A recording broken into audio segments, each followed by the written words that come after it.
மாநிலங்களவையில் அம்பேத்கர் அம்பேத்கர் என முழங்குவது இப்போது ஃபேஷன் ஆகிவிட்டது. அதற்கு பதிலாக கடவுளின் பெயரை உச்சரித்தால் சொர்க்கத்திலாவது இடம் கிடைக்கும் என்று உள்துறை அமைச்சர் அமித்ஷா பேசியது பெரும் சர்ச்சையாகி உள்ளது.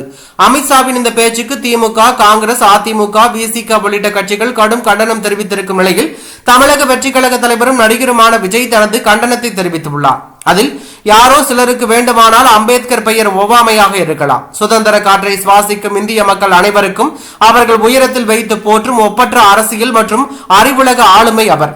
அம்பேத்கர் அம்பேத்கர் அம்பேத்கர் அவர் பெயரை உள்ளமும் உதடுகளும் மகிழ உச்சரித்துக் கொண்டே இருப்போம் என்றும் எங்கள் கொள்கை தலைவரை அவமதிப்பதை ஒருபோதும் அனுமதிக்க முடியாது. அண்ணலை அவமதித்த ஒன்றிய அரசின் உள்துறை அமைச்சரை தமிழக வெற்றி கழகத்தின் சார்பாக வன்மையாக கண்டிக்கின்றேன் என்று நடிகர் விஜய் தெரிவித்துள்ளது பரபரப்பையும் அதிர்ச்சியையும் ஏற்படுத்தி உள்ளது.